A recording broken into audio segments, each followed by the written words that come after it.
এতটাই বড়। তিনি তার উচ্চতা, তার সবকিছু বললেন যে দেখুন আমাকে আপনি কি করে নিয়ে যাবেন। পৌলুস্তমনি বলছেন আমি আমার তপবলে তোমায় নিয়ে যাব, তুমি ভাবতেই পারবে না আমি কি করে নিয়ে যাব, আমার হাতের মধ্যে করে তোমায় নিয়ে যেতে পারবো, এই শক্তি আমার রয়েছে। আর গোবর্ধন তো যাওয়ার জন্য আগ্রহী, কারণ তিনি তো জানেন যে কাশীতে যাওয়ার পথেই তো ধাম বৃন্দাবন ব্রজমণ্ডল সামনে আসবে, আর ব্রজেই লীলা হবে রাধা গোবিন্দের, সেই লীলা তার তপদেশেই হবে। তাই তিনি তো চান মুনির সাথে সেখানে যেতে। তাই গোবর্ধন বললেন যে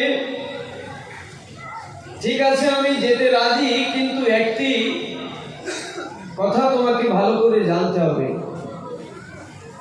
তুমি আমায় বলছো যে এখান থেকে উঠে সোজা কাশী পর্যন্ত নিয়ে যাবে, কিন্তু মাথায় রাখবে একটা কথা, কাশীতে নিয়ে যাওয়ার আগে যদি কোথাও তুমি আমাকে ভূমিতে রেখে দাও তাহলে কিন্তু আমি ওই জায়গায় থেকে যাব, আর আমি একটুকু নড়ব না।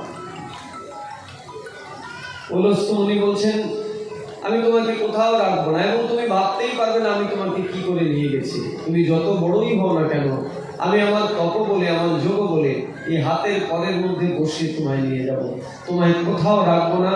আমি আমার যে সাধনার ভূমি, যেখানে আমি সাধনা করি, সেই শিবের, সেই কাশীশ্বর মহাদেবের কাছে তোমায় নিয়ে যাবো। রাজি হয়ে গেলেন। বাবাকে সান্ত্বনা বাক্য দিয়ে গোবর্ধন পর্বত এবার পৌলুস্তমনির সঙ্গে চললেন, আসবেন কাশীতে। আস্তে আস্তে আস্তে আস্তে আস্তে আস্তে যখনই ব্রজমণ্ডলে প্রবেশ করলেন, 84 ক্রোশ ব্রজমণ্ডল। বৃন্দাবন হচ্ছে সেই দ্বাদশ বনের একটি বন। আমরা মনে করি বৃন্দাবন বোধহয় একটা কিছু, এই বৃন্দাবনের মধ্যে আরো আরো অনেক কিছু রয়েছে। মথুরা, বৃন্দাবন, কাম্যবন, মধুবন, অনেক বন রয়েছে সেখানে। সবকিছু মিলে ভগবানের যে লীলাভূমি, নন্দগ্রাম, রাধাকুণ্ড, শ্যামকুণ্ড সব মিলে এটাকে বলা হয় ব্রজমণ্ডল। 84 ক্রোশ নিয়ে এই ব্রজমণ্ডল। ব্রজমণ্ডলে যখনই ঢুকলেন পৌলুস্তমনি, তখন গিরিরাজ গোবর্ধন এমন ভার হয়ে গেলেন, তার সমস্ত ওজন তিনি এখন ছেড়ে দিলেন। এখন হাতে তো আর নিতেই পারে না পৌলুস্তমনি। সে যে বলেছিল কাশী পর্যন্ত নিয়ে যাবে, কাশী তো কাশী, এখন নামিয়ে দিলেই বাঁচে, এক পা এগোতে পারছে না, শ্বাস প্রশ্বাস বন্ধ হয়ে যাচ্ছে, এবং লঘু শঙ্কাও দেখা দিয়েছে। লঘু শঙ্কা বুঝেন? লঘু শঙ্কা মানে হচ্ছে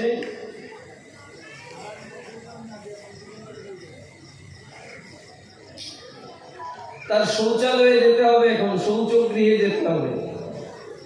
বেশি জল খেলে বারবার যেতে হয় না শৌচগৃহে, এই লঘু শঙ্কাও দেখা দিয়েছে। অর্থাৎ এখন এমন এক অবস্থায় উনি প্রতিজ্ঞা সব ভুলে গেছেন।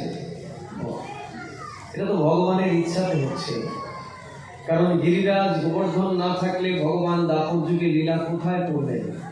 তার তটেই তো সব কিছু হবে। তাই আগে থেকেই সব ব্যবস্থা করছেন কৃষ্ণ। পৌলুস্তমনি তো উপলক্ষ মাত্র, ব্রজে পৌলুস্তমনির মাধ্যম দিয়ে তিনি আসবেন। তাই যেই ব্রজমণ্ডলে প্রবেশ করলেন, সঙ্গে সঙ্গে এমন ভাবে তিনি তার আপন মহিমায়, আপন স্বরূপে প্রকাশিত হলেন যে পৌলুস্তমনির সমস্ত তপশক্তি, ভজন শক্তি সব লোপ পেয়ে গেল। এমনকি প্রতিজ্ঞা পর্যন্ত তিনি ভুলে গেলেন। তিনি যে প্রতিজ্ঞা করেছিলেন যে আমি এখান থেকে কাশী পর্যন্ত কোথাও তোমায় নামাবো না, একদম আমার সাধনার স্থলী সেই কাশীতেই তোমায় নিয়ে যাব, সব ভুলে গেলেন। গোবর্ধন বলেছিলেন যে দেখো মুনিবার, তুমি যদি পথিমধ্যে কোথাও আমায় নামিয়ে দাও, আমি কিন্তু ওখান থেকে আর এক কদমও এগোবো না। এখন মুনিবরের তো এমন অবস্থা, মুনিবর নামিয়ে দিলেন। নামিয়ে ভাবলেন যে একটু বিশ্রাম করে নিই, একটু শ্বাস প্রশ্বাস ভালো করে নিই, একটু জল টল খাই, একটু লঘু সংখ্যা সেরে ফেলি, তারপরে আবার নিয়ে যাব। পাশেই ছিল একটি জলাশয়, সেখানে গিয়ে লঘুশঙ্কা সারলেন, একটু জলও খেলেন, একটু বিশ্রামও করলেন, আবার পুনরায় শক্তি সঞ্চার করে এবার মুনিবর আসলেন পুনরায় গোবর্ধনকে নিয়ে যেতে। এখন গোবর্ধনকে বলছেন, আসো আসো আমার করের মধ্যে, তুমি না আমার সাথে কাশিতে যাবে।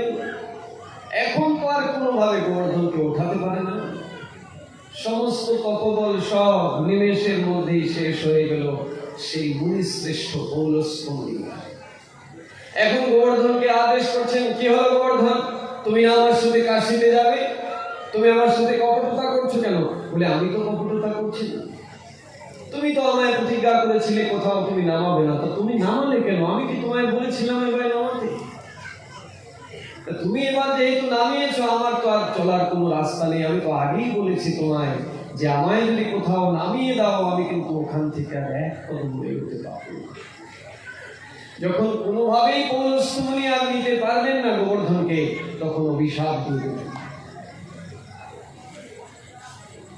অভিশাপ দিয়ে দিলেন যে প্রতিদিন শস্য পরিমাণ ক্ষয় হতে থাকবে। তুমি একটা শস্য দানার আয়তন যতটুকু, এতটুকু পরিমাণ প্রতিদিন তুমি ক্ষয় হতে থাকবে।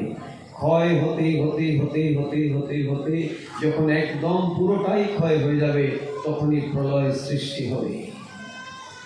তাই আজকে আমরা বৃন্দাবনে, আজকে ব্রজমণ্ডলে যে গোবর্ধনকে দেখতে পাই, সেই গোবর্ধনের আয়তন অনেক অনেক বেশি ছিল। 2 যোজন উচ্চতা ছিল তার, অর্থাৎ 4 ক্রোশ নিয়ে 1 যোজন 8 ক্রোশ উচ্চতা ছিল তার। এত বড় উচ্চতা। মথুরা থেকে দেখা যেত গোবর্ধনকে, কিন্তু সেই গোবর্ধন এখন ক্ষয় হতে হতে হতে অনেকটাই ক্ষয়ে গেছেন এই পৌলস্ত্য মুনির অভিশাপে। পৌলস্ত্য মুনি যখন নিতে পারলেন না, মুনিরাও কত বড় স্বার্থপর ছিলেন দেখুন। তারা যখনই তাদের কোনো কার্যতে আঘাতপ্রাপ্ত হতেন, বাধাগ্রস্ত হতেন, তখনই তাদেরকে অভিশাপ দিয়ে দিতেন। যেভাবে অভিশাপ দিয়েছিলেন দুর্বাসা মুনি ভক্ত শ্রেষ্ঠ অম্বরীশকে,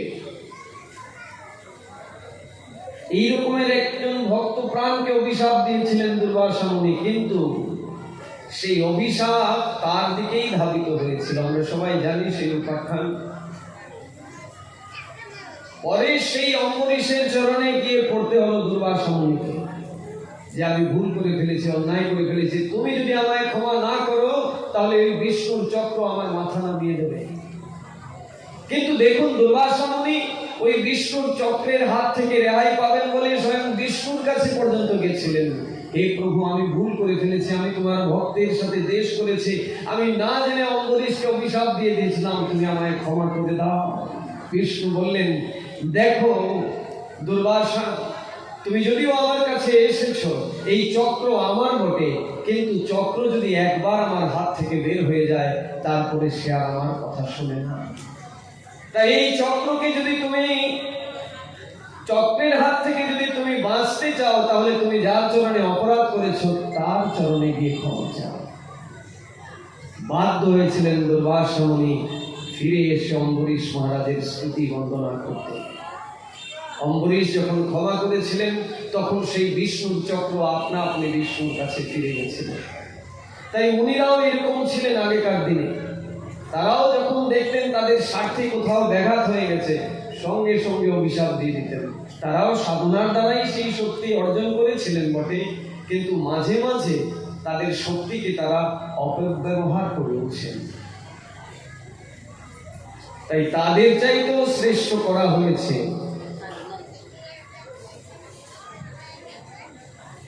বৈষ্ণব কুলচূড়ামণিদেরকে। রূপ সনাতন আদি নরোত্তম ঠাকুর মহাশয়, তাদের এই জগতের সাথে কোনো স্বার্থের সম্পর্ক ছিল না। এই জগতের বদ্ধজীব যতভাবেই তাদেরকে লাঞ্ছনা দিয়েছেন, নানাভাবে তাদের উৎসব বলেছেন, তাতে তাদের কোনো কষ্ট হয়নি। তাই পৌলস্ত্য মুনি অভিশাপ দিয়ে দিলেন গোবর্ধনকে, যাও, অভিশাপ দিলাম, তুমি আমার সাথে কপটতা করেছো, তুমি যেহেতু এখানেই থাকবে, আমার সাথে কাশিতে যাবে না, আমি তোমার অভিশাপ দিলাম, প্রতিদিন তুমি ক্ষয় হতে থাকবে। তার পরিমাণ কি? একটি শস্য দানার যে পরিমাণ, একটি শস্য দানার যে আয়তন, সেই অনুপাতে প্রতিদিন গিরিরাজ গোবর্ধন ক্ষয় হচ্ছেন। আজও সেই গোবর্ধন তটেই হয়েছিল ভগবানের সমস্ত লীলা। অগাসুর, বকাসুর বধ, দাম, বসুদাম, শ্রীদাম সখাদেরকে নিয়ে যে গোচারণ লীলা, সেই রাধাকুণ্ড, শ্যামকুণ্ড এই গিরিরাজ গোবর্ধনের তটেই। রাধাকুণ্ড, শ্যামকুণ্ড হচ্ছে গিরিরাজ গোবর্ধনের দুইটি আখি। মানসী গঙ্গা হচ্ছে গিরিরাজ গোবর্ধনের বক্ষস্থল।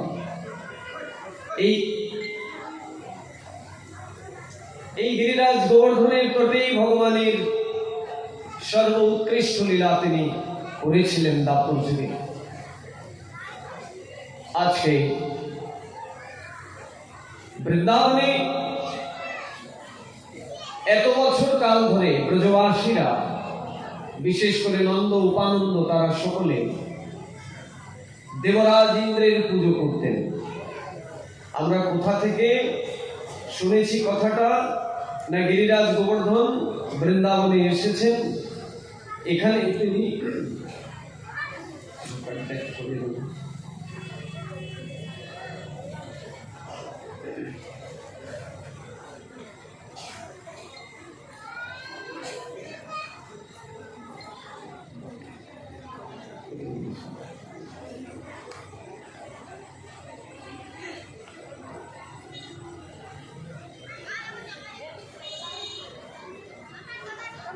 গিরিরাজ গোবর্ধন সেই ব্রজমণ্ডলে থাকলেন, এখানেই রয়েছেন তিনি। যেহেতু এখানে স্বয়ং ভগবান শ্রীকৃষ্ণ লীলা বিলাস করবেন, অর্থাৎ তিনি নিজেই তো কৃষ্ণ। দাপর যুগে তিনি নররূপ ধারণ করে আসবেন, আর তার ততেই সমস্ত লীলা সংঘটিত হবে।